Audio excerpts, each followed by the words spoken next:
everyone and welcome ulit sa another episode ng Aling Oday's Kitchen.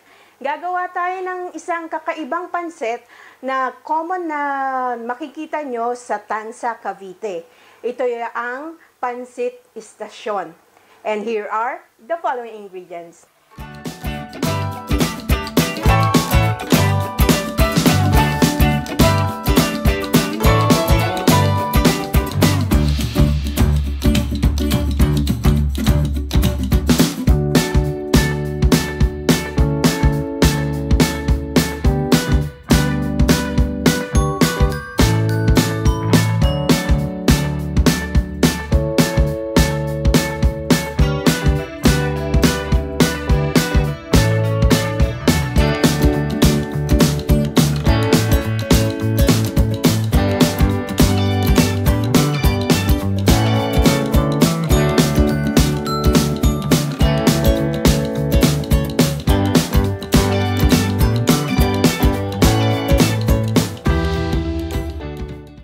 Ang ating first step, magpapainit lang tayo ng oil dito sa pan. Itong oil na ginamit ko, ito yung pinagtustahan ko ng garlic.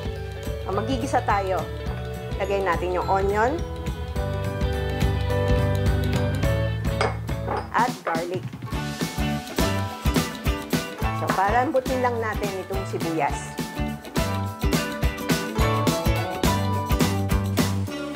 Malambot na yung ating sibuyas, ilalagay na natin yung giniling na baboy.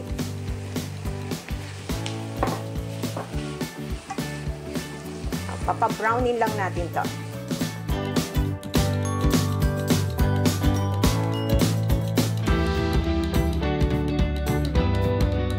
Ayan, gisang-gisa na yung ating pork. Ilalagay na natin yung achuete oil. Kung wala kayong achuete oil, tunawin nyo lang yung achuete powder sa oil. Pwede na yon. Pampakulay lang naman to. Then, i-add na natin yung shrimp broth. Kung wala kayong shrimp broth, yung shrimp na cube, pwede na yon. Yun na lang ang gagamitin. Itong ating mixed seafood, nagisa ko na ito. Kalahati lang ang ilalagay ko. Yung kalahati, pang toppings natin.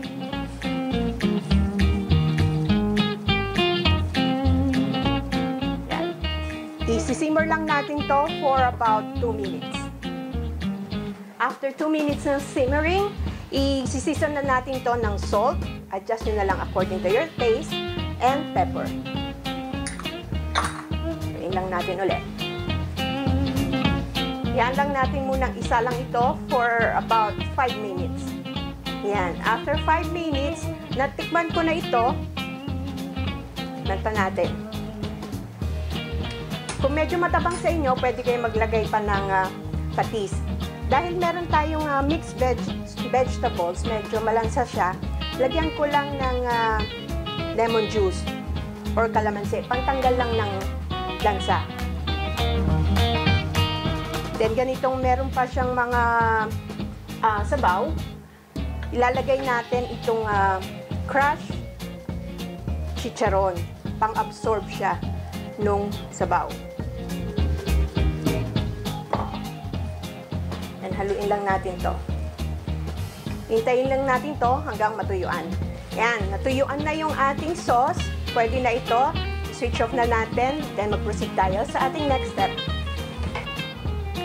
Ang ating next step dito sa ating pot, naglagay ako ng tubig, pakukuluan lang natin itong toge. Ibablanch lang natin siya. Ito ang magsiserve as noodles natin.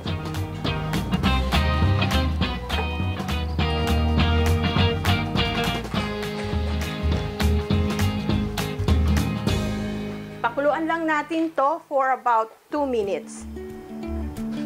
And after 2 minutes, ayan na. Kumukulo na yung ating toge. Pwede na natin itong i-switch off. I-drain lang natin yung tubig. Sinalin ko na dito sa ating serving plate yung ating pinakuloang toge. Then, ilalagay natin sa ibabaw yung ating sauce na ginawa.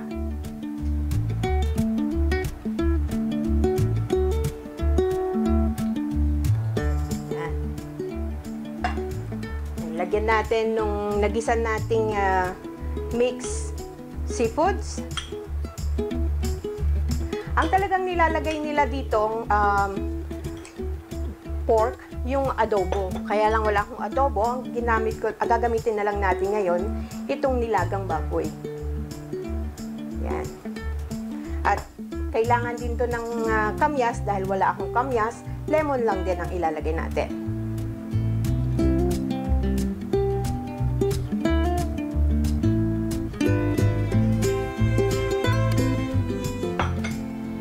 Ilagay na natin yung chicharon. So, para talagang palabok lang ito. Yung ating tinapa. Shredded tinapa. Yung ating toasted garlic. Yung ating greens na onion leek or spring onion. And of course, yung ating itlog. Nilagang itlog.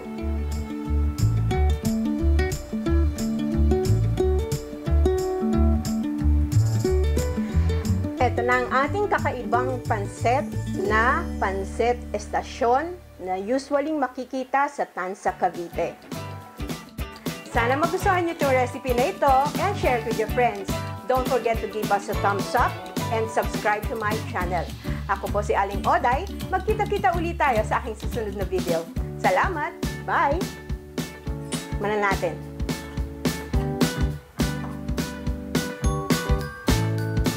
Sarap! Please follow me on my Facebook page, Twitter, and Instagram.